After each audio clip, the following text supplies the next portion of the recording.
Hey guys, so I came up with this funny little jig here for doing axle swaps, and I want to show you what that's all about. It's a really simple little thing, as you can see, but I'll show you how it works and you might be able to use this idea for yourself. Here we go.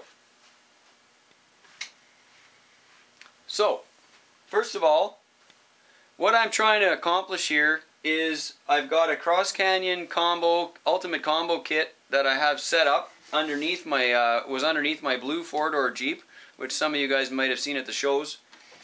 And what I want to do is convert it to the Terramod drive axles from GCM. So I needed some way, somehow, that I could fasten the wheelbase to some kind of steady, consistent on both sides, because the axles are going to have to get remounted in exactly the same positions, but the links aren't the same. So what I came up with was this super simple thing. I can't wait to show you.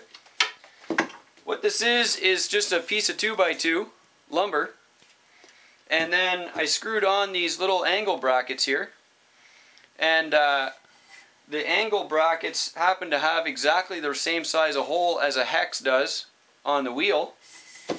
So when I bolted the axle into the L bracket here, it was the exact right size for the hole, and I mean really nice tight fit, like it's a perfect fit, as if you're just putting a hex on the axle. So that was really handy. Oh yeah.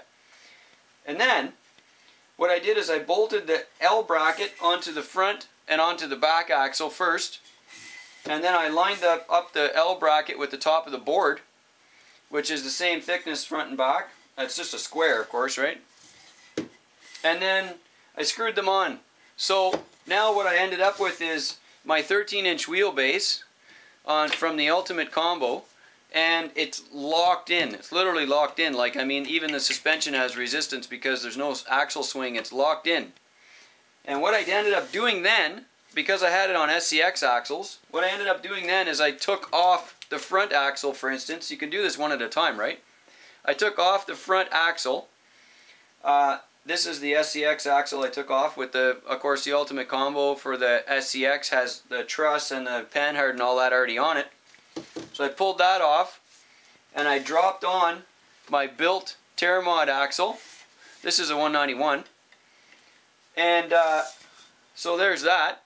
Now it's on. I know the wheelbase is dead on. And then all I had to do was take the links and unscrew the link extensions a little bit. In my case, I unscrewed them a little bit just to find out how much longer I needed to make the links. And in this case, I ended up with a little bit of an extension in the front, a little bit here at the center rod end. The top link was almost exactly the same, so I had there's a little change in that measurement. And then, of course, the panhard is on this side, so I added the bracket on this side and to run the link across there. So the shocks, I put everything back on the way it was with the SCX axle. But the cool part is, now when I cut my links for the Terramod axles, I can guarantee that the wheel is going to be in exactly the same position on the truck, mounted with the body, as it was before with the SCX axle. And that might not sound like a very big deal, but it was really important to me because I wanted to make sure that once I got this switched over to the Terramods, I didn't have to worry about stuff lining up and, oh, I'm going to have to move it, shift it around, and I didn't want to do any of that. So this jig actually allows me to do axle swaps and set up new links, and I don't have to worry about anything. Make sure, if you're going to do one of these, that you actually do one axle at a time, because you see, right now I still have my rear SCX axle attached to the frame, as it was before, and I have it attached onto my bracket, so the front axle is the only one I've done so far. But now that the front axle is attached and the links are on, now I can actually take off the back SCX axle, switch it out for the Terramod axle, redo the links in the back, and I know that the distance between the front of the body mount and the front axle is the same. The rear and the rear axle is the same. So I've ended up making this funny little jig, and I thought I'd share it with you. It's been really handy for me doing axle swaps. And something else that's kind of cool is that you can actually mount multiple brackets all the way along here. Like I've got the rear as far back as I can on my piece of wood. And the rear bracket is going to stay here forever. But this is the position I'm using for the 13-inch wheelbase.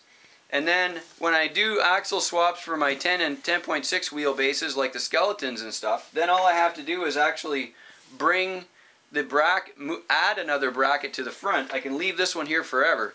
I can add another bracket to the front about 3 inches in, and that'll give me my short wheelbase. And then I can add another bracket for the 12.4s like the Rubicons. So I just have to have multiple brackets on here, and the rear will never change. So it'll be a really easy setup for me to do axle swaps and links and setting new setups.